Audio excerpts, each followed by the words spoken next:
Vai começar Fala Aí, o seu podcast de entrevistas. Olá, boa noite. Eu sou Alexandra Mota e o tema de hoje é sobre divórcio, pensão e guarda dos filhos. Vamos conversar com a doutora Flávia. O nome dela é Flávia Regina Lima Scher, que é especialista na área criminal e civil e atua na região da capital e interior de São Paulo. Como advogada, a doutora Flávia já atuou em mais de 5.000 processos com grandes clientes como Sabesp, Companhia de Energia Bandeirante e até com o Banco Santander. Portanto, temos aqui hoje uma excelente advogada, meus amores. Boa noite, doutora Flávia, tudo bem com você? Boa noite, obrigado por excelente advogada. A gente faz o que pode, mas faz com amor, tá? Eu sou mesmo advogada há 20 anos, né? E é um prazer estar aqui conversando com vocês. Doutora Flávia, eu gostaria de já começar a entrevista iniciando com a seguinte pergunta: é obrigatório o pagamento da pensão alimentícia?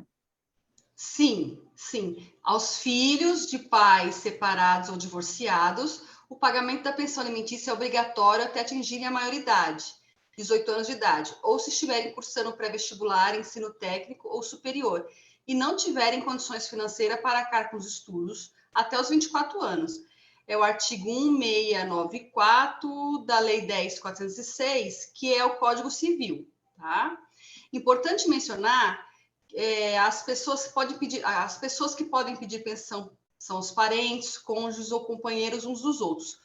O direito à prestação de alimentos é recíproco entre pais e filhos e extensivo a todos os ascendentes, recaindo a obrigação nos mais próximos, em grau uns em falta dos outros.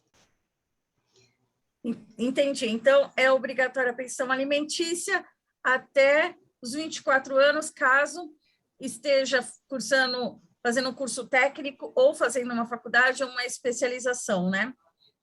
Isso. Se faltar os ascendentes, a obrigação cabe aos descendentes, guardada a ordem de sucessão, e faltando estes, aos irmãos assim germanos de mesmos pais, como unilaterais, de pais diferentes. Exemplo.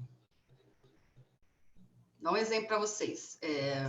Tá. Exemplo de pessoa que não tem filhos, nem foi casado, nem viveu em união estável. E está doente, não tem condições de trabalhar. Faltou os pais, pede pensão para um dos tios materno. Entendi. Ou paterno. Faltou os tios, busca pensão contra o irmão. Não necessariamente nessa ordem, depende da situação. Claro. Assim, o idoso sozinho, no mundo sem renda, e que tem filho maior capaz e com renda, pode pedir pensão para o filho. Será sempre analisada a situação vivenciada pelo alimentando e será analisada também a documentação juntada no processo. Se o ex-cônjuge ou ex-companheiro tem idade apta ao trabalho, o juiz não defere o pedido de alimentos, a não ser que o ex-cônjuge ou o ex-companheiro seja sócio do outro numa indústria e o prolabore da empresa venha em nome dos dois e para os dois. Um dos cônjuges, se um dos cônjuges estiver recusando a repassar para o outro sua cota parte do lucro na indústria e esteja propositalmente se desfazendo dos bens, aí tem direito à pensão alimentícia. Também tem os artigos 1695, 1696, 1697 e seguintes do Código Civil, de janeiro de 2002, que é essa lei 10.406. Na verdade, se os pais não tiverem condições, aí os avós podem pagar, se não for os avós, pode pedir aos tios. Então, aí, no caso, a justiça avalia, né? Cada caso, cada situação. Cada caso. Porque, assim, se você vai pedir pensão para os pais não têm, aí vai recaindo, aí não tem condição, aí vai para os ascendentes mais próximos e vai até o irmão. Por exemplo, digamos que eu fique sem trabalho, sem pai, sem nada, numa situação de penúria, e meu irmão tem uma condição financeira muito boa, e assim, eu esteja necessitada, eu posso pedir pensão para ele. E eu não tenho nenhum parente, nem pai, nem mãe, nem tio, nada. Então, eu posso. Sou sozinha, não tenho filhos, né? Digamos que eu não tivesse filhos, Nesse eu posso caso, pedir perdão. o Estado não dá pensão? Nesse caso? Não, Estado não. não. No estado de jeito nenhum. Se ninguém tiver condições, o Estado não dá. Não dá, não. Doutora Flávia, a visitação pode ser negada por atraso de pensão? Uma pergunta frequente é se a mãe tem o direito de proibir o pai de ver a criança se estiver com a pensão atrasada. A resposta é não. Não pode. Não pode. Né? Os pais têm direito à visita independente de pensão, né? Exato, não depende, é uma coisa, são institutos diferentes, tá? O que o pai pode fazer nesse caso é acionar a justiça pedindo a regulamentação de visita, ou seja, para que a mãe permita a visitação. Em contrapartida, a mãe ajuiza a execução de alimentos para que o pai pague corretamente a pensão alimentícia da criança, você entendeu? Tipo assim, a mãe fala assim, eu não vou deixar ele ver minha filha porque ele não está pagando pensão. Aí o pai entra com o pedido de regulamentação de visita, entendeu? Sim, mas aí... E a mãe entra com um pedido para pagar a pensão, com a execução de alimentos. Entendeu? Mas ela não pode pegar que a criança não quer ver o pai, não é ela que não deixa. Isso não funciona assim. A criança não tem o direito de dizer quem ela quer ver, quem ela não quer ver. É um direito do pai ver o filho. E é importante para a saúde dele, para a saúde psíquica da criança, o convívio com o pai. Então, não funciona assim. Ela não quer ver, eu não vou deixar. Não funciona assim, não. Se você falar assim, ele não está pagando pensão, eu não vou deixar ver meu filho, aí ele vai, entra com regulamentação de visita, e você vai ser obrigada a deixar ele ver o filho. E você, que está com a pensão atrasada do menino, você entra com a execução de alimentos. Simples assim. Entendeu? Entendi. E, assim, o artigo 1589 diz que o pai ou a mãe cuja guarda não esteja os filhos poderá visitá-los e tê-los em sua companhia, segundo o que acordar com o outro cônjuge ou for fixado pelo juiz, bem como fiscalizar sua manutenção e educação. O direito de visita estende-se a qualquer dos avós, a critério do juiz, observados os interesses da criança ou do adolescente. Artigo 1589. Né? Normalmente, quando o bebê é muito pequenino, a visitação é sem pernoite. Tipo, o pai que não tem a guarda não pode ficar um final de semana fora com o bebê. Por quê? Mesmo porque muitas vezes o bebê só toma leite materno e porque não está acostumado com o lar do pai. E existem casos que a visitação é monitorada ou supervisionada, ou pela mãe, ou por uma avó, ou pelo pai. A visitação monitorada é para casos onde há suspeitas de pai ou mãe que judiam dos filhos ou em casos de violência doméstica, de um modo geral, e alienação parental. É isso aí. Ok, então. Doutora Flávia, quem fica com a guarda do menor em caso de separação? De acordo com nossa legislação, as crianças devem ficar com quem tiver melhores condições de criá-las. E o fato de que, geralmente, elas fiquem com a mãe, não significa que o juiz não possa deixá-las sob os cuidados do pai. Se entender que essa opção é a melhor que atende aos interesses do pequeno infante.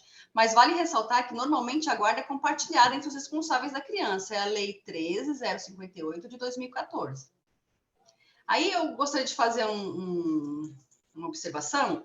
A guarda ela pode ser unilateral ou compartilhada. A melhor, no meu humilde entender, é a guarda compartilhada, porque a criança terá convívio com ambos os pais e crescerá feliz. Então, a mais usada atualmente é a unilateral, é isso?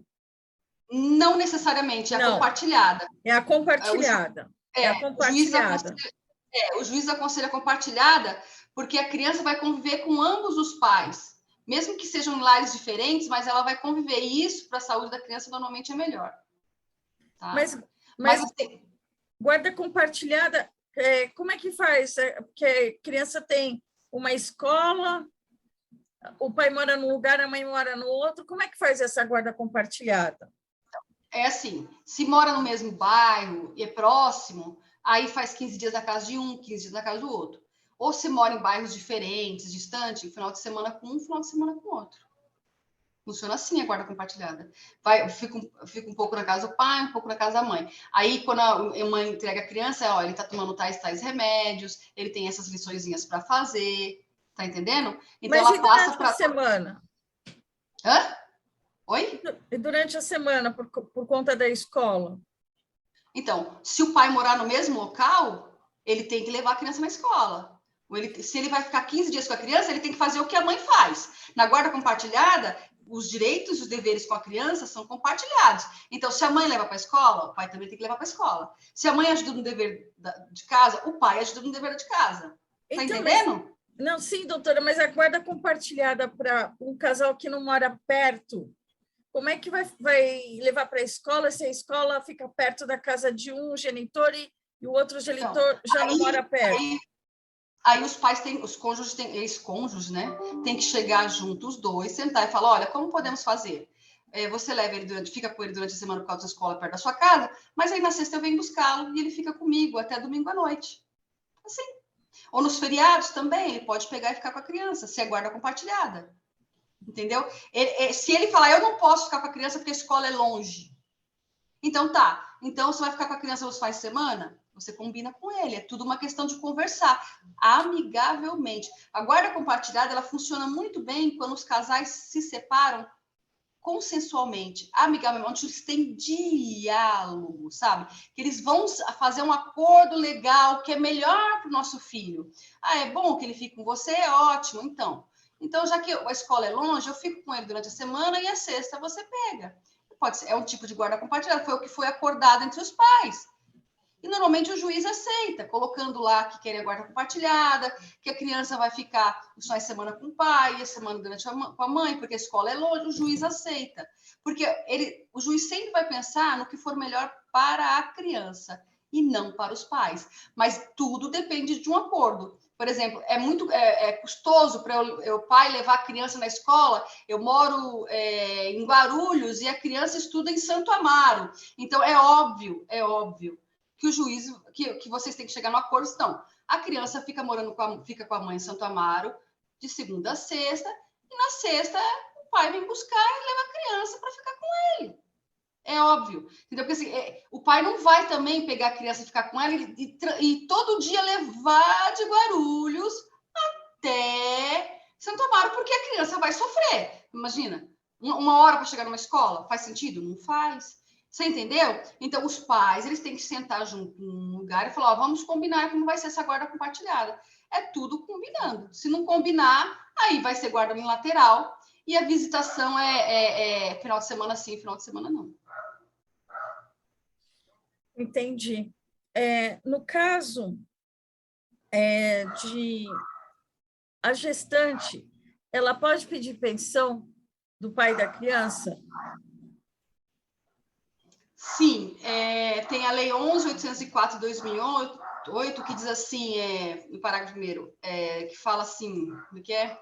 Os alimentos de que trata essa lei compreenderão os valores suficientes para cobrir as despesas adicionais do período da gravidez que sejam delas decorrentes da concepção ao parto, inclusive as referentes à alimentação especial, assistência médica e psicológica, exames complementares, internações, parto, medicamentos e demais prescrições preventivas, terapêuticas indispensáveis a juízo do médico, além de outras que o juiz considere pertinentes.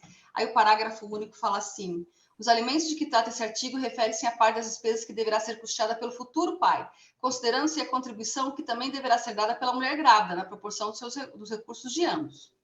Na prática, mesmo, normalmente os advogados entram com uma ação de alimentos cumulado com provisionais, porque visa suprir de imediato a falta de recursos da gestante. Mas a ação de alimentos, a ação de alimentos cumulado com provisionais, pode ser pedidos em outras situações e para outras pessoas também. E, normalmente, o pedido é para desconto direto no lerite se o alimentando, né? Se o pai que vai alimentar for empregado, ou desconto no prolabore se o alimentando for dono de empresa. O alimentando é o pai que tem que pagar a pensão, tá? Então, assim, normalmente o pedido é para desconto no lerite ou desconto no prolabore se ele tiver empresa, tá? Funciona dessa forma. E aí, no caso, como que ela entra com um pedido, ela está grávida, e aí ela já entra na justiça, ela tem que ir. Sim, aí ela junta, normalmente,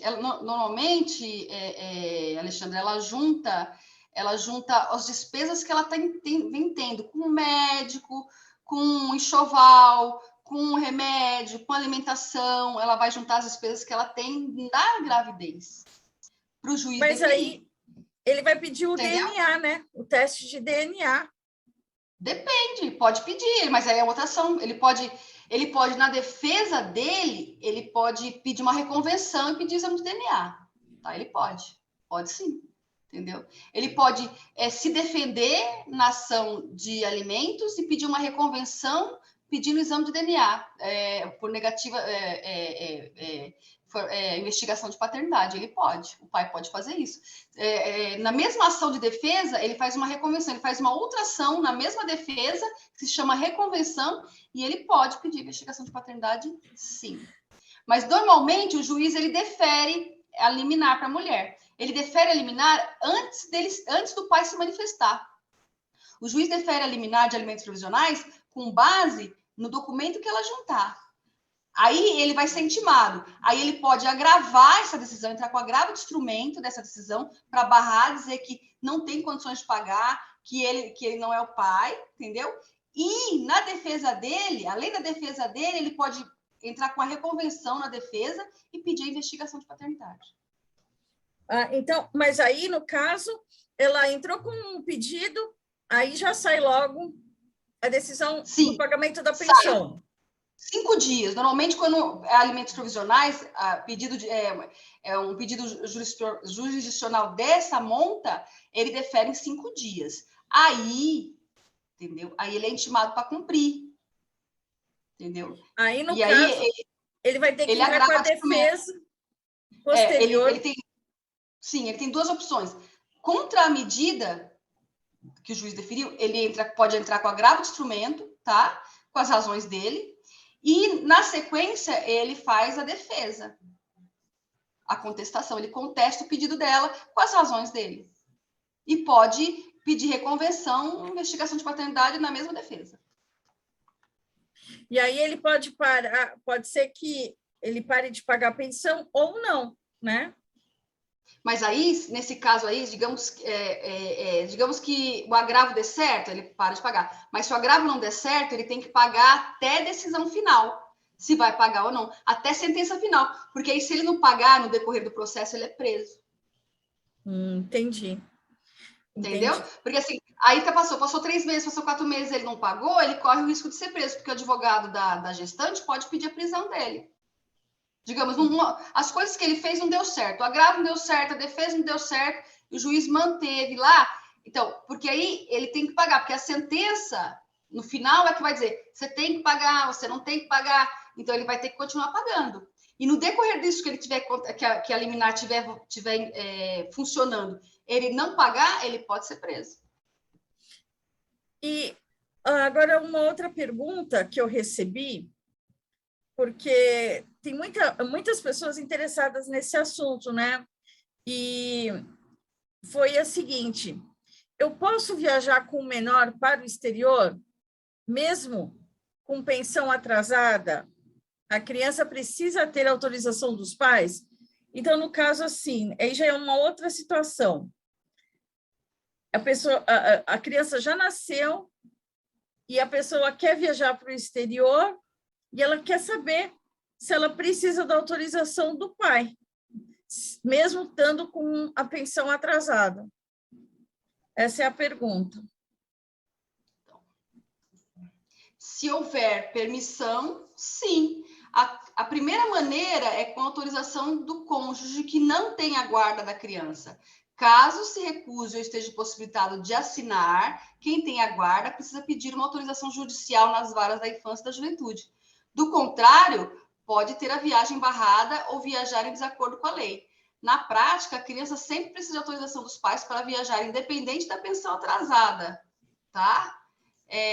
E quem não tem a guarda também pode pedir autorização judicial nas varas da infância e juventude para viajar com o filho.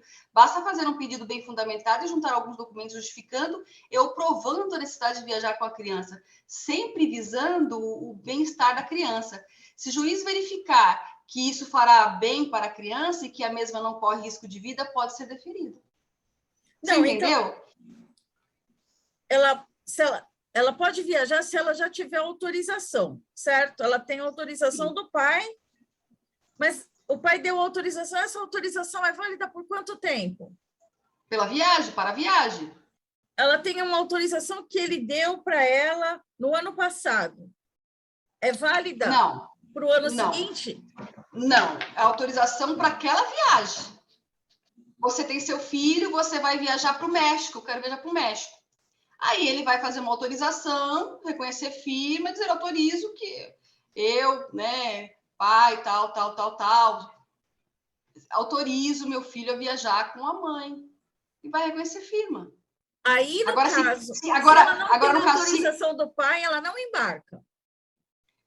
Que ela não embarca. O que ela faz? Aí ela entra lá, aí, caso ele se recuse a assinar ou esteja impossibilitado, aí ela entra com pedido de autorização judicial nas varas da infância e juventude. Tipo assim, ele não quer autorizar a viagem do meu filho comigo para o México. Então, eu vou lá na vara da infância e juventude e vou pedir uma autorização para o juiz. Vou fazer um pedido bem fundamentado, explicar o motivo e dizer que é para o bem da criança e vou viajar com a criança, sim. Entendeu? Aí o então, juiz autoriza, ela embarca. Sim. Mas aí não tem nada a ver, isso não tem nada a ver, ela pode embarcar porque a pensão está atrasada, então eu posso embarcar sem a autorização do pai. Isso não tem nada a ver. Não tem nada a ver. Assim, o pai não consentiu a viagem, o pai não tem a guarda, não consentiu a viagem, você pede autorização judicial. Independente se tem pensão paga ou não paga, a mesma coisa é ele. Você tem a guarda da criança. Aí ele fala assim: eu quero viajar com o nosso filho. Aí, se você se negar a autorizar, ele vai e pede uma autorização judicial também na vara da infância e juventude.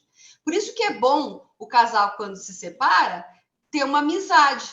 Entendeu? Por isso que é importante em prol dos filhos, porque vocês têm em comum a criança. Então, por isso que é importante o diálogo. É importante, né, manter a amizade, é verdade. Você não vai nunca perder o contato com a pessoa. Quando você tem filhos, sim, pode acabar o casamento, mas a convivência com a pessoa não acaba, nunca. Existe uma ligação, um elo, né, entre os dois. Sim. E são os filhos. Sim. Isso. E para o bem deles é importante manter o convívio social adequado.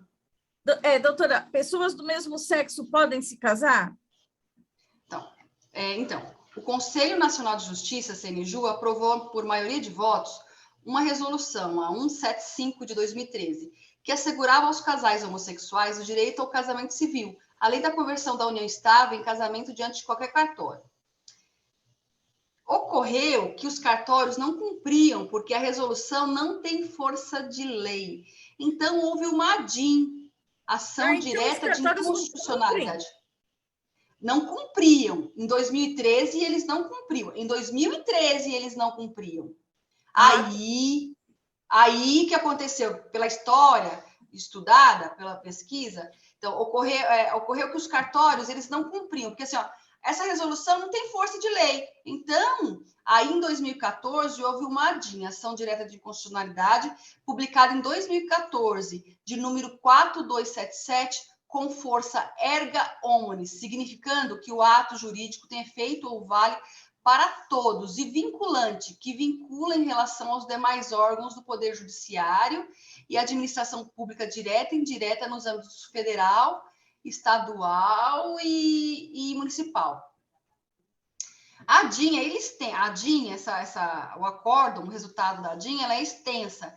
Aí eu peguei aqui algumas partes importantes que eu achei bem legal para falar para vocês, tá? A ADIM, ela faz menção à Constituição Federal, informando o quê? Que existe a proibição, achei bem legal isso, bem interessante. A proibição de discriminação das pessoas em razão do sexo, seja no plano da dicotomia homem-mulher, gênero, seja no plano da orientação sexual de cada qual deles, a proibição do preconceito como capítulo do constitucionalismo fraternal, homenagem ao pluralismo como valor sociopolítico-cultural, liberdade para dispor da própria sexualidade, inserida na categoria dos direitos fundamentais do indivíduo. Então, nesse caso, o casamento entre pessoas do mesmo sexo, eles também têm o direito, no caso, a guarda funciona igual. Então, sim, em caso de separação para as pessoas, no caso da separação, para as pessoas do mesmo sexo, estão separadas e têm filhos. A lei funciona igual também em relação à pensão alimentícia e tudo. Sim, os casais homoafetivos têm os mesmos direitos que os casais heteroafetivos, os mesmos direitos. Então, ainda falando sobre... E os filhos desses casais homoafetivos também vão ser amparados pela mesma lei do que os casais heterossexuais. É uma heteroafetivo. Sim. Aí a Dinha, ela fala assim, ó, expressão que é da autonomia de vontade, direito à intimidade e à vida privada, cláusula pétrea. O sexo das pessoas, salvo disposição constitucional expressa ou implícita em sentido contrário, não se presta como fator de desigualação jurídica. Proibição de preconceito, à luz do inciso 4 do artigo 3º da Constituição Federal, por colidir frontalmente com o objetivo constitucional de promover o bem de todos. Silêncio normativo da Carta Magna a respeito do concreto uso do sexo dos indivíduos como saque da Kelsiana, norma geral negativa, segundo a qual o que não estiver juridicamente proibido ou obrigado está juridicamente permitido. Reconhecimento do direito à preferência sexual como direta emanação do princípio da dignidade da pessoa humana. Direito à autoestima no mais elevado ponto da consciência do indivíduo. Direito à busca da felicidade. Salto normativo da proibição do preconceito para a proclamação do direito à liberdade sexual. O concreto uso da sexualidade faz parte da autonomia da vontade das pessoas naturais, empírico uso da sexualidade nos planos da intimidade e da privacidade constitucionalmente tuteladas, autonomia de vontade, cláusula pétrea. Aí, por final, ele fala assim, tratamento constitucional da instituição da família, reconhecimento de que a Constituição Federal, ela não empresta ao substantivo família nenhum significado ortodoxo ou da própria técnica jurídica. A família, como categoria sociocultural e princípio espiritual, direito subjetivo de constituir família, interpretação não reducionista. O caput do artigo 226 confere à família, base da sociedade, especial proteção do Estado, ênfase constitucional, a instituição da família, família em seu coloquial proverbial significado de núcleo doméstico, pouco importando se formal ou informalmente constituída ou se integrada por casais heteroafetivos ou por pares homoafetivos. A Constituição de 1988, ao utilizar-se da expressão família, não limita sua formação a casais heteroafetivos, nem a formalidade cartorária, celebração civil ou liturgia religiosa. Família como instituição privada que voluntariamente constituída entre pessoas adultas mantém com o Estado e a sociedade civil uma necessária relação tricotômica. Interessante, né? Eu gostei muito. Então, aí nesse caso, a partir de que ano que o cartório foi obrigado a realizar casamentos entre pessoas homoafetivas? A partir de 2014, quando a DIN foi publicada, aí os cartórios foram obrigados a aceitar. Como ela tem força erga omnes, ela vale para todo mundo. Ela obriga todo mundo, obriga o legislativo, o judiciário, o executivo, todo mundo tem que acatar a DIN, entendeu? Então, Entendi. é obrigatório. É obrigatório. Então, a resolução, ela não tinha força de lei, então ela não era obrigatório eles cumprirem. Aí, com a DIN, eles não puderam mais se negar. Eu acho interessante essa DIN, né? E eu fiquei pensando, assim, um tempão, que podia se adequar. Me veio à memória uma música interessantíssima do Francisco El Hombre, chamada Triste Locomar, que fala assim, numa determinada parte da música, ela é bem bonita a música, ela tem vários eus líricos, assim, ela fala assim, o homem não te define, sua casa não te define, sua carne não te define, você é seu próprio lar, né?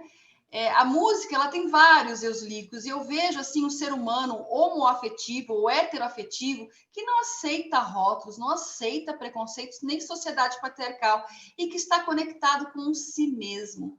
É interessante, né? A visão, a Constituição, ela vê o ser humano em si, e isso é maravilhoso.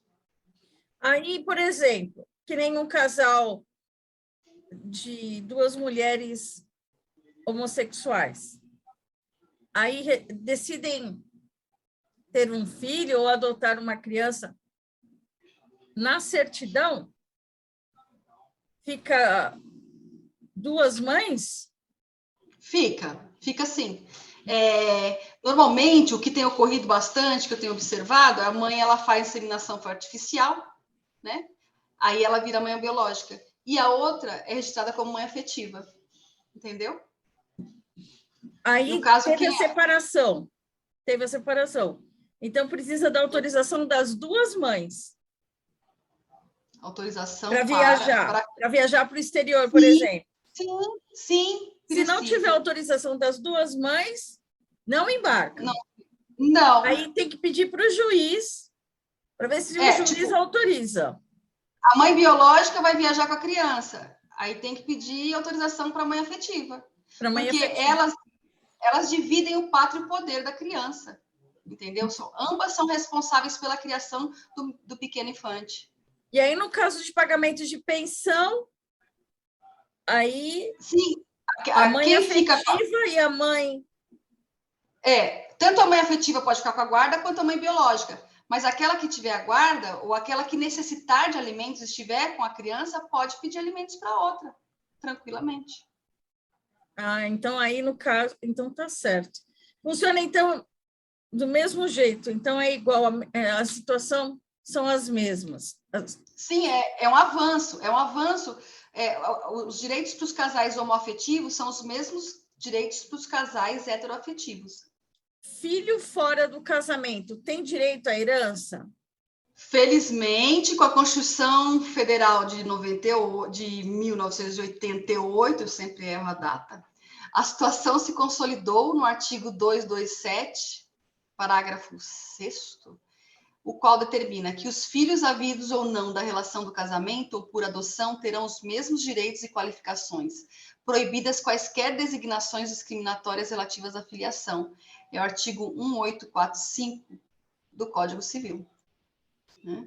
E aí tem mais assim, o Código Civil fala no 1845, são herdeiros necessários os descendentes, os ascendentes e cônjuge. Agora, caso um dos genitores decida mudar de estado, como fica o direito de visita dos pais? Para fazer uma mudança de estado com o filho, a regra é pedir a permissão do outro genitor ou responsável pela criança ou adolescente, não importando a modalidade de guarda. A exceção ficaria quando a mudança for sobre um motivo justo, em que se deseja atingir o melhor interesse da criança ou adolescente. Eu explico. O direito de visita, nesse caso, ficará a cargo do que for combinado pelos pais. Agora, naqueles casos de mudança por motivo justo, exemplo, o pai que está ameaçando a criança e a mãe aqui em São Paulo, então a mãe com a criança muda para a Bahia, onde mora seus parentes, para o melhor bem-estar da criança. Nesse caso, o pai faltoso, agressivo, que entre na justiça com pedido de regulamentação de visita e lute pelo seu direito de ver seu filho, de visitar seu filho. Você está entendendo? Tipo assim, esse motivo justo que ela tem de não avisar o pai é tipo assim, ó, ele está nos ameaçando, estou com medida protetiva, a criança estava num lar abusivo. Então ela parte para a Bahia e vai morar com a avó na Bahia. Então, esse é o motivo justo, porque ela saiu sem avisar. Nesses casos, funciona assim. Mas, por exemplo, fica difícil dos pais terem contato se a criança está em outro estado, sabe? Acaba se perdendo o contato com o filho, porque um mora na Bahia, outro no Rio Grande do Sul. Então, mas aí depende do pai, entendeu? E da mãe. Se a mãe entende que é melhor, e nesse caso, que a criança podia apanhar do pai, ou mesmo sofrer abuso no lar, a mãe está correta. Então, ela foi para lá, entendeu? E aí, ele que está distante, ele que vai ter que procurar. Nesse caso, a criança não vai ser afetada, porque você concorda comigo que deixar a criança num lar abusivo é algo Não, ruim? nesse caso de agressão, ok. Aí tudo bem. Eu concordo, tá certo. Mas eu estou falando em caso de separação normal, né? E de repente, Aí, então, acabou aí o casamento, ela quer morar, ela quer levar o filho e quer morar com os pais, porque aqui ela está desempregada, tal, e ela não tem condições de alugar uma casa, não sei o quê. Só que o pai vai ficar no Rio Grande do Sul, porque o trabalho dele é lá, porque ele não tem como ir para a Bahia. Aí, nesse caso, ela tem que pedir autorização dele. Se não tem abuso na família com relação à criança e à mãe, aí ela tem que pedir permissão e ela tem que combinar com ele. Olha, pelo menos uma vez por ano você vai lá nos visitar, o endereço está aqui, ó. Tá entendendo? Ela também não pode sair correndo como desculpa que ela vai ficar com os pais porque ela está desempregada e deixar o pai a ver navio. Ela tem que falar para ele, olha, eu estou mudando por isso, isso e isso. Meu filho, o nosso filho vai ficar comigo lá na casa da minha mãe, lá na Bahia. Tá aqui o endereço. Veja se você consegue pelo menos vir uma vez por ano nos visitar. Você entende como é que funciona? Sim. É assim. Eles vão combinar. Ela assim, ela não pode, a mãe não pode usar como pretexto, eu vou embora porque é melhor para mim. Eles vão combinar, mas vai ter o afastamento. Aí vai ter um afastamento aí, não tem como. Vai ter. Mas tem esse afastamento porque ela quer mudar para a Bahia. Ela quer. Porque ela alegou, como você disse, ela alegou para ele que está desempregada e vai morar com os pais. Nesse caso aí, a mulher, ela tem outras alternativas, ela pode arrumar emprego onde mora o pai, onde ela está morando mesmo. Então, aí vai tudo se conversar com o pai, explicar, olha, tá passando tal situação, se você não se importar, eu vou viajar, mas e vou se o embora pai não concordar, então? Não concordo, não concordo. Aí, se ele não aí ela pode até ir, mas aí ele vai atrás, ele entra na justiça e vai atrás. Entendeu? Se ele não é um pai faltoso, aí é que ele vai atrás mesmo. Ele aí vai ela atrás pode ir, pode levar a criança, mesmo ele não concordando. Ela pode, mas ela vai correr um risco grande de até poder perder a guarda da criança. Flávia? Nossa, lógico, porque... Flávia, desculpa. Doutora Flávia, ela pode perder a guarda? Ela pode correr o risco de perder a guarda da criança? Se sai assim, eu tô embora, tchau, vou sumir com o nosso filho, vou morar lá, e não dá o endereço para ele. Então, aí ela pode até dar o endereço, mas ele não concorda, porque ele não quer, não concordou com isso. Aí vai das razões que ele juntar na ação dele. Digamos que ele entre com pedidos de guarda contra a mãe que viajou embora para a Bahia e tenha provas contra a mãe irrefutáveis, aí fica complicado para ela. Aí vai virar uma guerra na justiça, uma briga feia, né? Normalmente, a guarda não é briga feia, tem análise psicológica, tem análise assistência social. Na verdade, a guarda é muito bonito de se ver que os juízes querem o quê? Resguardar o direito da criança, independente do que os pais querem. Doutora Flávia, em caso de um dos genitores trabalhar viajando fora por 20 dias e só ter 5 dias de folga, como fica estipulado os dias da visita, já que a criança tem escola? O pai terá que visitar seu filho nos dias de sua folga. No caso, ele pode combinar com a mãe de levar e buscar a criança na escola, de almoçar com a criança, de ajudar nas tarefas escolares, sendo possível no período em que a criança não esteja na escola. Pode passear em parques públicos, enfim. Agora, isso não será possível se a visitação for monitorada ou supervisionada, a não ser que a pessoa que monitora vá junto com o pai e a criança. Pensando na regulamentação de visita, em algumas perguntas que você me fez, me veio à memória a música do Legião Urbana, Pais e Filhos. Você conhece? Acho que todo mundo aqui conhece. Legião a música o pessoal Pais gosta, né? Não é? Então, a música, ela tem vários eus líricos, onde vemos várias pessoas em idades diferentes tratando justamente sobre pensão aos pais, por exemplo. São meus filhos que tomam conta de mim, né? Então, pensão para os pais, né? Entendeu? Aí o divórcio, o divórcio e a regulamentação de visita.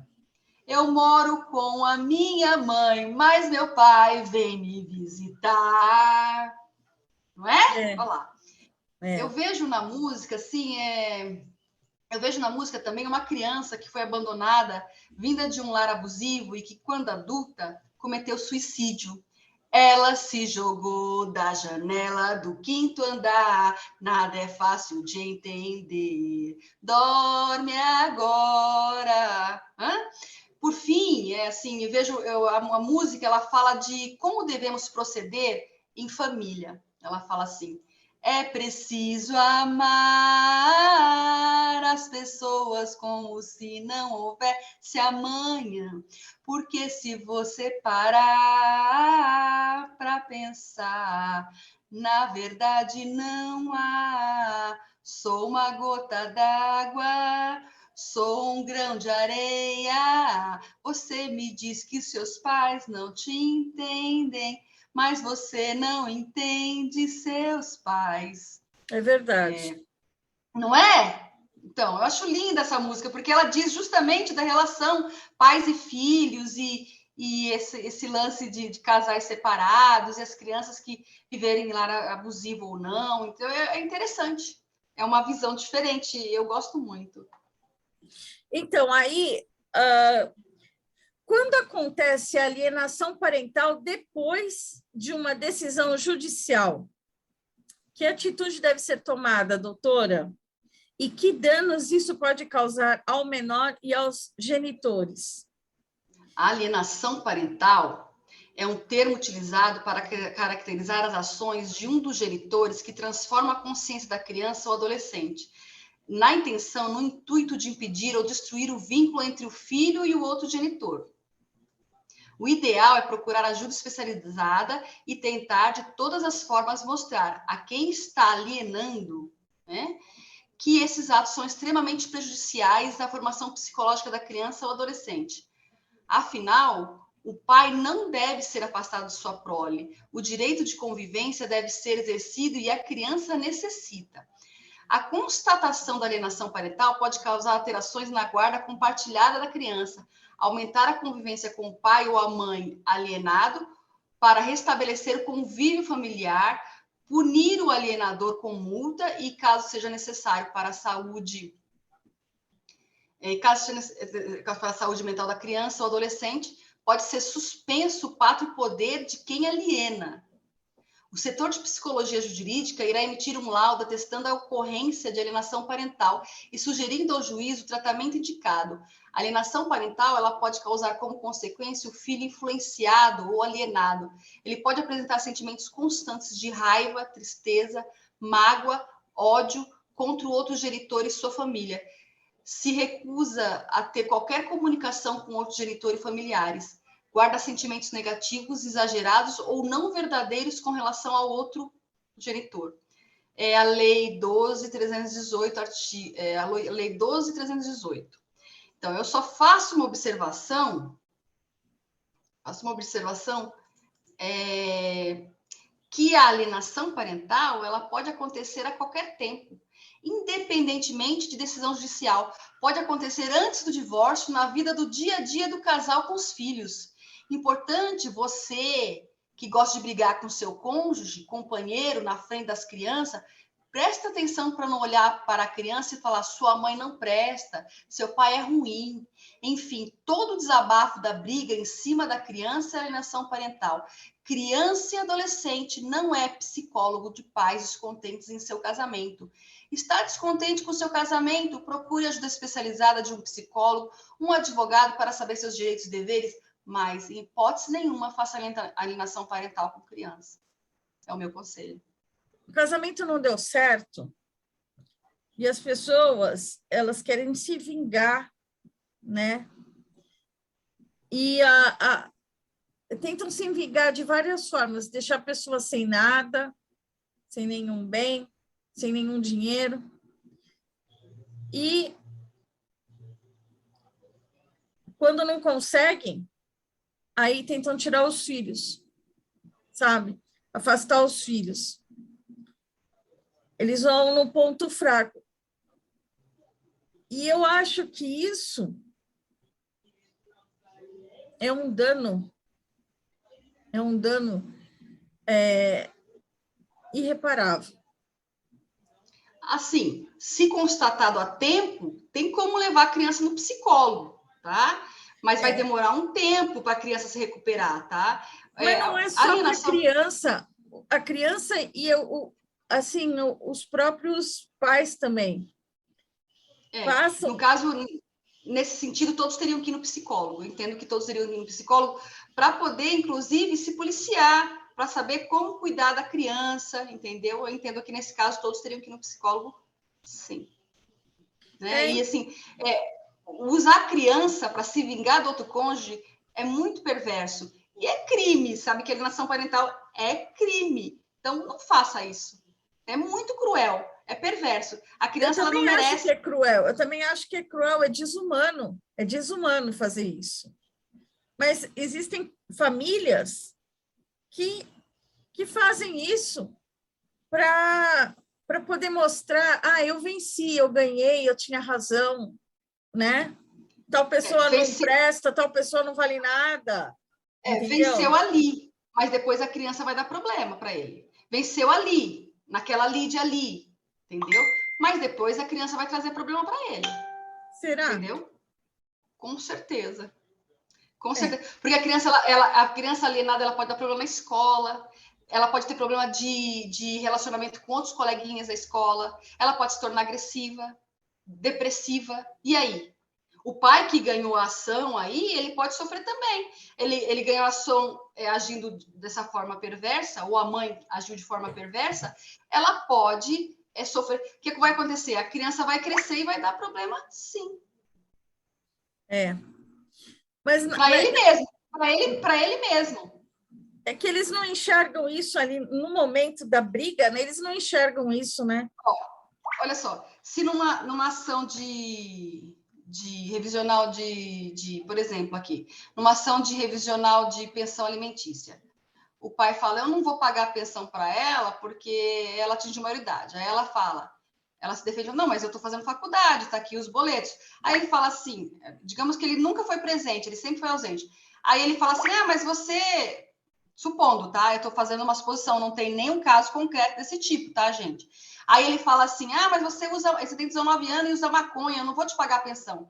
Aí o juiz, sabe que o advogado dela vai falar? Não tem prova nos autos que ela usa maconha, mas se ela usar, foi por conta do seu abandono afetivo. Entendeu? O que o advogado vai dizer? Mas você tá falando, você não tem provas que ela usa maconha. Ela tem 19 anos, você não tem provas que ela usa maconha. Mas, se ela realmente vier usar, é culpa sua, porque abandonou a criança, abandonou a criança, houve abandono afetivo do pai. Você entendeu como é que funcionam as coisas? Quer dizer assim, o que o pai e a mãe faz para a criança de mal, por vingar um do outro, retorna para eles. Você entende isso? Retorna, de uma forma ou de outra, retorna. Bom, dia menos dia, retorna. Eu acredito, sabe, que existe a lei do retorno. Tudo que você faz aqui, você recebe de volta. Então, se você faz o mal, você vai receber o mal. Se você faz o bem, você recebe o bem. Sim. Então, assim, é uma briga, às vezes, que só o tempo pode resolver. E no futuro, e muita análise. E no futuro as pessoas acabam pagando pelos erros que elas cometem, né? Sim, sim. Então, assim, vamos ser justos sempre, que eu acho que é melhor para todos. Com certeza, concordo com você, concordo. Doutora Flávia, caso o meu namoro não dê certo, tem como a mãe ganhar a guarda da criança e voltar para o seu estado de nascimento? Pois é. As pessoas, elas começam um relacionamento e já pensam que vai dar errado. Se eu tiver um filho, e aí? Como é que faz? Sabe? Eu não sei, eu acho que assim, se a pessoa já está achando que vai dar errado, é melhor nem ter filho, sabia? Melhor nem ter filho. Eu acho. A legislação brasileira tem como prioridade resguardar a criança e garantir que ela tenha um convívio com os pais. Mesmo que estejam separados, é direito da criança crescer e conviver tanto com a mãe quanto com o pai. A criança só será tirada do convívio de alguma das partes caso isso comprometa sua integridade e seu desenvolvimento. Caso isso não seja aprovado, o juiz irá garantir o direito de ambas as partes de participação na vida da criança. É o artigo 1589 do Código Civil. Então, caso o namoro não dê certo, tem como a mãe ganhar a guarda da criança e voltar para o seu estado de nascimento? Ela pode até ter a guarda, mas ela vai ter que permitir o pai ver a criança. Você entrou no namoro, você ficou grávida do seu namorado, entendeu? E aí ela pode até ficar com a guarda unilateral, com a guarda compartilhada, mas o pai vai ter direito a ver a criança. E aí a legislação garante justamente o direito da criança de ter o convívio do pai. Ela pode voltar para qualquer estado que ela quiser, mas o pai vai ter o direito de ver, ele tem um direito de ver a criança. Caso não haja comprovação de paternidade por meio de exames, tenho o direito de excluir o meu nome da certidão de nascimento? Sim, a lei, o Código Civil, no artigo 1601, das relações do parentesco, fala assim: cabe ao marido o direito de contestar a paternidade dos filhos nascidos de sua mulher, sendo tal ação imprescritível. Então, ele entra com uma ação de investigação de paternidade ou negatória. Se ele registrou a criança e ele está com dúvida se é o pai, ele entra com uma negatória de paternidade e pede o exame de DNA. Funciona dessa forma. Ele tem que entrar com um pedido de investir. Se tiver registrada a criança, ele vai entrar com a negatória de paternidade. Se a criança não tiver registro nenhum, ele entra com um pedido de investigação para saber se é o pai. Cabe ao marido o direito de contestar a paternidade dos filhos nascidos de sua mulher, sendo tal ação imprescritível. Contestada a filiação, os herdeiros do impugnante têm o direito de prosseguir na ação, comprovado por exame de DNA que o então marido não é realmente pai. O seu nome poderá ser excluída da possibilidade de filiação socioafetiva. Então, o marido não é realmente pai. O seu nome poderá ser excluído da possibilidade de filiação socioafetiva, ser retirado da certidão de nascimento. A filiação socioafetiva, assim, o que acontece? Vou dizer o que acontece. Ele fez a negatória de paternidade, mas enquanto saía a negatória de paternidade, ele se afeiçoou à criança. Então, aí na ação ele pede para excluir, mas aí ele tem a possibilidade de continuar sendo o pai socioafetivo da criança e continuar na certidão de nascimento, se ele quiser, entendeu? Eu me afeiçoei à criança, eu não vou querer que exclua o meu nome que deixa a paternidade lá como socioafetiva. Mas aí, se ele não quiser, eu não sou o pai, então pode eu não tirar. Quero mais o meu nome, não quero mais ser o pai dele, não quero tirar o meu nome do registro, da certidão. Com a negatória de paternidade procedente, ele retira sim. Aí ele pode.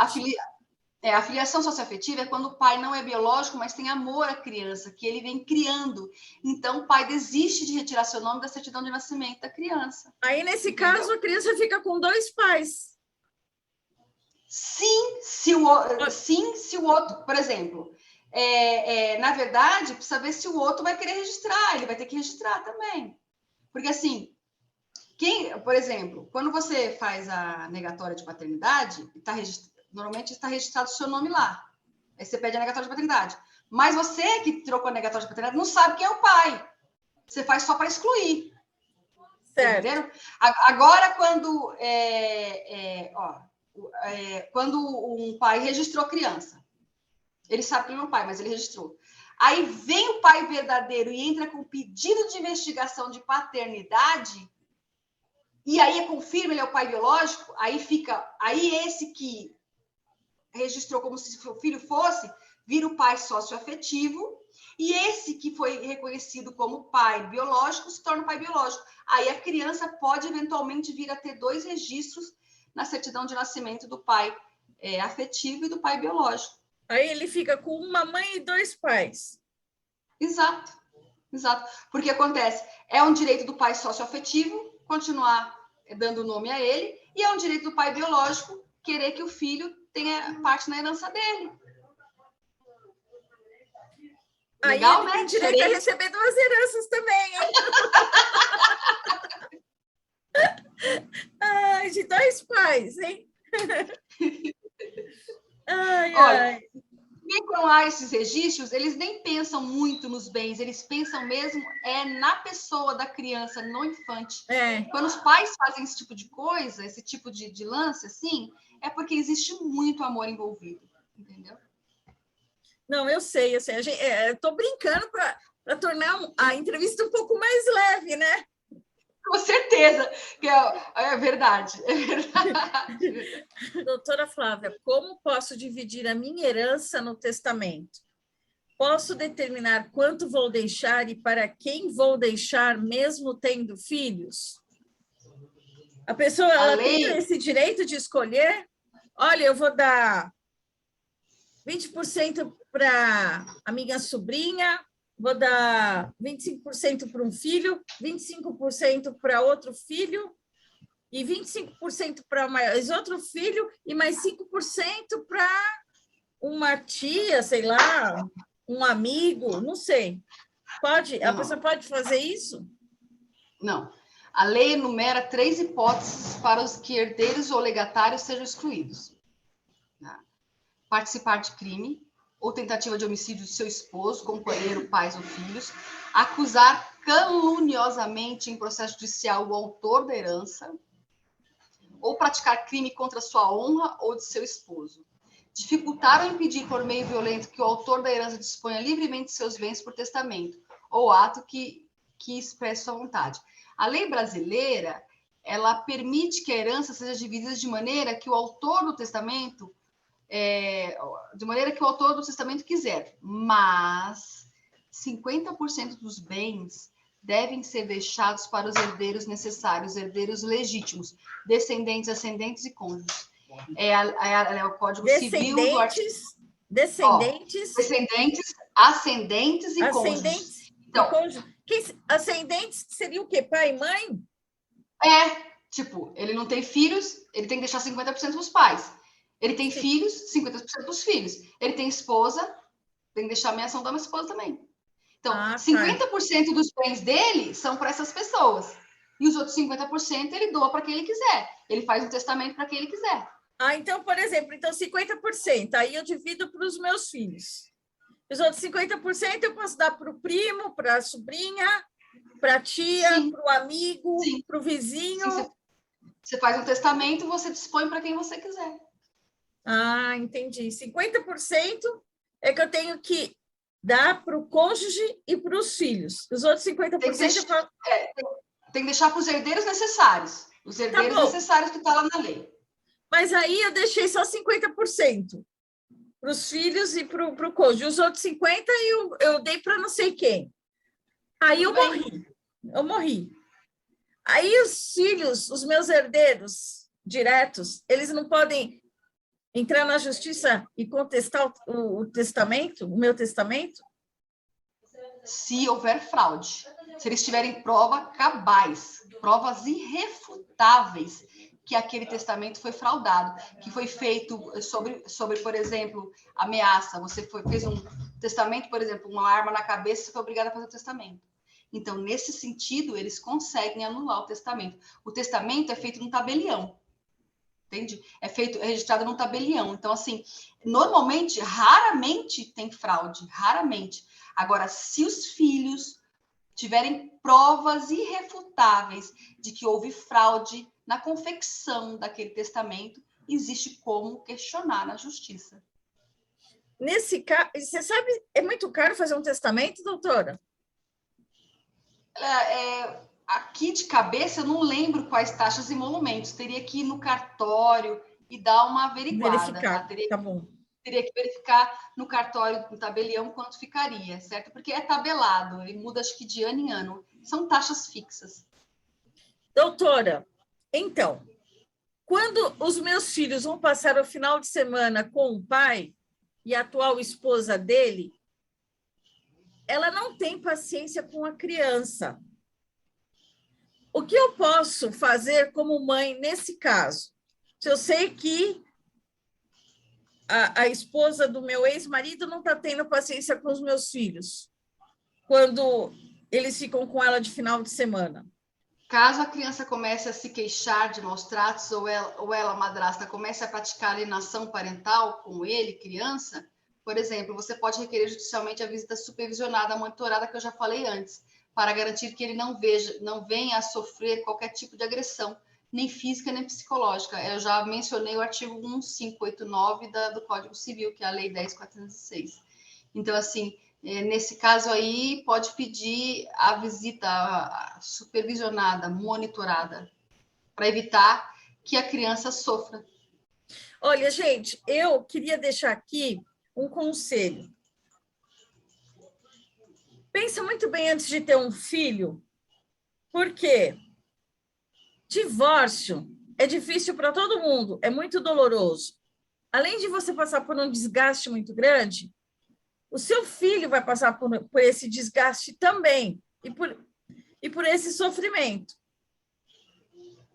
E, às vezes, você ter um filho com uma pessoa errada, eu acho que é muito grave. Você tem que saber, você tem que escolher muito bem a pessoa com quem você vai ter um filho, para depois você não deixar seu filho na mão de uma pessoa que pode casar novamente e o seu filho correr o risco de sofrer violência doméstica, ou chegar a um ponto até de morrer, como já teve alguns casos aí, de um deputado lá no Rio de Janeiro, daquele caso daquele menino Henry, que o menino acabou morrendo. Ele está preso, o pai está preso, o padrasto está preso, né, que foi o padrasto que matou, a mãe está presa, mas o menino morreu. Então, se você não tem certeza, sabe, é melhor não ter um filho. Pense bem antes de ter um filho, porque você depois ter que deixar seu filho ficar com uma pessoa estranha e você não sabe do que a outra pessoa é capaz de fazer com seu filho. Nossa, dói demais. Isso já está me partindo o coração quando eu fico lembrando desses casos que eu vejo na televisão, que nem a Isabela Nardoni, que morreu, coitada, uma criança. O próprio pai jogou lá acho que do 6º andar. Então, bom, vamos mudar de assunto, que o negócio está ficando pesado aqui. Doutora, estou numa casa cedida pela minha sogra. Estou me separando. Eu devo sair da casa ou eu posso continuar morando nessa casa? Bom, se a dona da casa pedir que a moradora se retire, ela deve sair do imóvel, já que a casa pertence à sogra e não à nora. Mas você que está se separando, se divorciando, pode pedir no divórcio que o ex-cônjuge indenize você pelas benfeitorias necessárias feitas na casa, com documento probatório, tipo nota fiscal dos gastos, com material de construção, recibo de mestre de obra e etc. Meu marido vive uma relação fora do casamento. Tenho 2 filhos com ele. Ganho R$ 900. Quem provém a maior parte das despesas é ele. Caso venha me separar, quais são os meus direitos, doutora? O Código Civil estabelece a obrigação de pagar a pensão, também chamada de obrigação alimentar ou alimentos, entre ex-casais, quando comprovada a dependência econômica de uma parte em relação à outra, estando fundamentada na solidariedade familiar e na mútua assistência. É primordial que sejam asseguradas as condições materiais mínimas e dado tempo razoável para o desenvolvimento pessoal sem a necessidade da manutenção da dependência econômica de uma das partes, que é o artigo 1694 e parágrafos da Lei 10.406, que é o Código Civil. Aí, assim, vamos explicar isso na prática, assim. Se a mulher não provar que necessita e tiver idade para trabalhar, juiz não defere, a não ser que tenha casado com um homem quando tinha 15 anos e sua renda não seja fixa. Tipo, esses R$ 900 você ganha como manicure, sem registro, e que não sempre naquele mês oferirá aquela quantia. Vai depender das provas que a mulher juntar. Compreende? Vai depender das provas que ela juntar. Complicado, hein? Porque o juiz entende que a mulher em idade adulta, seus 25 anos, ela é totalmente capaz de trabalhar. Então, vai depender das provas que ela juntar. para provar que ela precisa daquela Sim, mas pensão. se ela trabalha e ela só ganha R$ 900... E se o valor é esporádico, nem todo mês entra aqueles 900, aí o juiz, né? Mas aí ela tem que fazer prova, ela não pode só alegar na peça dela, né, no processo. Ela não pode tem só que falar fazer que prova. ganha R$ 900, ela tem que provar que só ganha isso. E daquela forma. E Entendeu? daquela forma. Aí ela provando, aí o juiz vai fazer o quê nesse caso? Aí ele vai pensar num valor que ele pode não dar ele pode não dar o que ela pediu de pensão, pode dar um pouco menor ou maior. Vai depender daí o juiz também vai analisar a vida financeira do cônjuge. Quanto que ele ganha, quanto que ela ganha. Aí ele vai analisar as despesas de um, as despesas de outro, as provas de um, as provas de outro, e vai vai julgar procedente ou improcedente a ação. Doutora, quando a criança precisa de tratamento médico e não está tendo esse tratamento após a separação, o que deve ser feito? Se no divórcio não ficou estipulado um valor de pensão alimentícia para a criança, você entra com pedido de alimentos cumulado com alimentos provisionais. Junta laudo médico e os medicamentos que a criança tem que usar, faz prova de quanto irá gastar aproximadamente com esse tratamento, pede para descontar do lerite do pai registrado em carteira ou para descontar do prolabore para pais que têm empresa.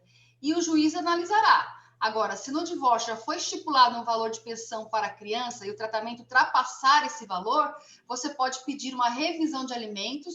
O juiz sempre analisará o binômio necessidade-possibilidade, tipo quanto a mãe ganha, quanto o pai ganha, quanto será o tratamento.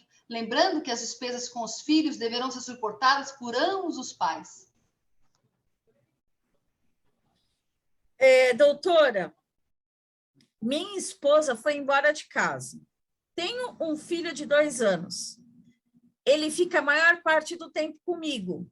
Nesse caso, sou obrigada a pagar pensão alimentícia ou temos que dividir as despesas? Aqui eu acho que, assim, como a criança fica a maior parte do tempo com ele, ele acha que ele não tem que pagar pensão, entendeu? Ele acha que ele está pagando, mas a criança está com ele e a despesa está ficando com ele e ele está pagando para quê, então? É isso que ele... Eu acho que é isso que ele está querendo dizer. Não. A regra da contribuição de cada genitor nas despesas dos filhos não é essa. É que ele está achando que o dinheiro não está sendo gasto com a criança, entendeu? Se a criança ficar comigo, eu estou pagando a pensão e o dinheiro ela está gastando com o quê? A regra da contribuição de cada genitor nas despesas dos filhos não é essa. A criança tem o direito à pensão e ambos devem arcar com os gastos da criança. Caso a criança fique mais tempo com o pai do que com a mãe, o pai da criança pode entrar com pedido de pensão alimentícia e mãe deverá pagar essa pensão ao pai. É válido ressaltar que o genitor que ganha mais que o outro contribui com um valor maior nas despesas da criança. Entendeu? O artigo 1694 fala que pode os parentes, os cônjuges ou companheiros pedir uns aos outros os alimentos de que necessitem para viver de modo compatível com a sua condição social, inclusive para atender às necessidades de sua educação. Os alimentos devem ser fixados na proporção das necessidades do reclamante e dos recursos da pessoa obrigada. Os alimentos serão apenas os indispensáveis à subsistência, quando a situação de necessidade resultar de culpa de quem os pleiteia. Entendeu? Então, nesse caso especificamente, olha só, melhor o pai pedir primeiro a guarda unilateral, porque se o pai pede só pensão, o que ocorre na prática é que a mãe entra com um processo de guarda no intuito de revidar a ação de alimentos. O pai que fica com a criança pode até acumular os pedidos de guarda e pedido de pensão, mas o ideal é primeiro pedir a guarda unilateral e, com a sentença de guarda na mão, pedir a pensão, porque nesse caso específico atenderá melhor os interesses da criança e evitará que a mãe revide com uma outra ação. Então, assim, se a criança fica mais com ele e a guarda não foi regulamentada, aí ele entra com pedido de pensão, aí ela revida e entra com pedido de guarda. Então, assim, se a criança fica mais com ele, primeiro ele pede a guarda unilateral. Conseguiu a guarda unilateral, pede a pensão. Ou ele cumula, pede a guarda e já pede a pensão. Entendeu? Mas ele não pode ficar só com a ação de alimentos, porque se ele entrar com ação de alimentos, a mulher fica raivosa, né? E entra com pedido de guarda, entendeu? Entendi. Para tentar barrar a pensão alimentícia. Entendi. Na prática funciona assim. Doutora, a senhora está vendo como que é complicado o ser humano? Cada um tem uma situação diferente. Imagina o juiz, então, hein? Cada dia recebe um caso, um pedido de guarda de uma família diferente, uma situação diferente, né? É difícil, o ser humano é difícil. É difícil. Mas você tem que levar em conta que os juízes, os advogados, eles gostam do que eles fazem. Então, para eles, quem ama o que faz, quem trabalha com o que gosta, não trabalha. Entendeu? Não, o que eu quero dizer é que é difícil agradar todo mundo. Olha a quantidade de perguntas que tem aqui. Olha, são várias as situações, né? Entendeu? São assim. Aí é difícil agradar todo mundo aqui, né? É muito difícil. Sim. Se não houver um acordo, se não sair um acordo entre as partes no processo, alguém sempre sai chateado, é fato. Mas faz parte. Faz parte. Faz parte. Agora, a última pergunta, doutora. Quando a guarda for para um adolescente de 12 anos, mesmo tendo problemas na escola e problemas de saúde, o direito de escolha com quem morar é do menor? Quem decide morar com o genitor é o menor ou o juiz? Quem é que determina isso? A partir dos 12 anos, a criança tem o direito de escolher com qual dos pais quer ficar. A partir dos 12 anos, a criança tem o direito de escolher com qual dos pais quer ficar. Ao contrário do que muitos pais pensam, essa criança manifestará seu desejo perante o juiz, mas não necessariamente ele será acatado, entendeu? A criança vai lá no juiz, eu quero ficar com meu pai e tal, né? E fala, né? E tal. Só que o juiz, ele pode até ouvir a criança, mas ele pode decidir de forma diferente o que a criança quer. Com base nas provas né? Autos. Exatamente. Há outras questões envolvidas no bem-estar da criança que cabe ao juiz zelar e defender. Então, é ele que decide. Então, a criança fala, eu quero ficar com meu pai. Mas aí você olha, o juiz vai olhar as provas lá e fala, não posso deixar com esse pai. Entendeu? Não posso. Aí analisa lá, vai depender das questões que envolvem o bem-estar da criança. Nesse caso específico, o juiz ou a parte contrária irá requerer que a criança, adolescente, passe por um psicólogo e assistente social para saber o porquê dos problemas na escola e analisará se a criança tem discernimento para escolher, porque muitas vezes o adolescente pode ser manipulado por um dos pais e o psicólogo, o assistente social, percebe isso. Então, assim, não é só a criança virar e falar, eu quero ficar com meu pai. A criança vai passar por assistente social, a criança vai passar por um psicólogo. Por que é necessário isso? O juiz pede de ofício ou, normalmente, a parte contrária sempre pede, né? Porque sempre tem que ter. Porque muitas vezes ocorre isso. Precisa analisar por que a criança está tendo problema na escola, né? E, assim, muitas vezes o adolescente era manipulado por um dos pais. E aí, com a análise do psicólogo e da assistente social, pode-se abrir esse leque e perceber o que está acontecendo. Doutora Flávia, aí, nesse caso, esse processo demora? É desgastante? Demora um pouquinho. Às vezes sim, às vezes não. Se os pais não estão brigando pela guarda, não tem briga entre eles, tudo bem. Agora, se tem briga entre eles pela guarda da criança, todo mundo sofre. Todo mundo sofre. E aí demora, é um pouco mais demorado, né? É porque tem que ir para assistente social, tem que ir para o psicólogo. E normalmente não vai só a criança, vai o pai e a mãe também. Entendeu? A assistência social, antes da pandemia, a assistência social ia no lar do pai, ia no lar da mãe, está entendendo? Agora que não está indo por conta da pandemia, e agora que está voltando a funcionar como era.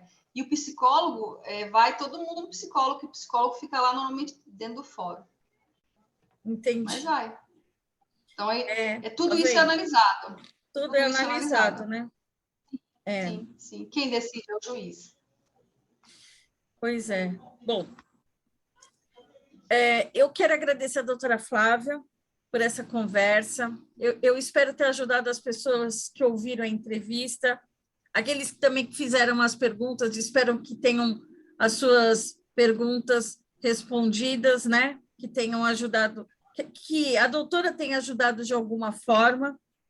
Eu quero aproveitar, deixar o meu Instagram, que é @alexandra5663. Doutora Flávia, por favor, o seu Instagram, o seu e-mail, fica à vontade aí para deixar o que for melhor. Meu Instagram é Flávia _Regina Lima _share, tá? O meu e-mail é flavia.share@hotmail.com. O meu telefone é 15 996602998. Estou à disposição. E eu agradeço muito por falar de algo que eu gosto tanto de trabalhar. E eu amo o que faço. O importante é amar o que faz. É verdade. O assunto rende, né? Quando a gente fala daquilo que a gente gosta, né, doutora? Sim, com certeza, com certeza. Assim, o que para algumas pessoas parece algo muito pesado, mas para quem lida isso no dia a dia é algo normal. É uma coisa que tem que ser resolvida, não tem como fugir, né? Com certeza, com certeza. É verdade. Bom, em breve, essa entrevista estará disponível no nosso canal do YouTube, que é Fala Aí Podcast de Entrevista, e também no Spotify e na Anchor, que é no Fala Aí, ok? Você acha pelo Fala Aí Podcast de Entrevista. Muito obrigada por tudo, doutora Flávia. Boa noite. Tchau, tchau. E até a próxima entrevista. Se despede, Flávia. Doutora Flávia. Fala tchau. Tchau. Tchau, obrigado. Obrigada pela entrevista. Adorei. Você ouviu? Fala Aí, o seu podcast de entrevistas.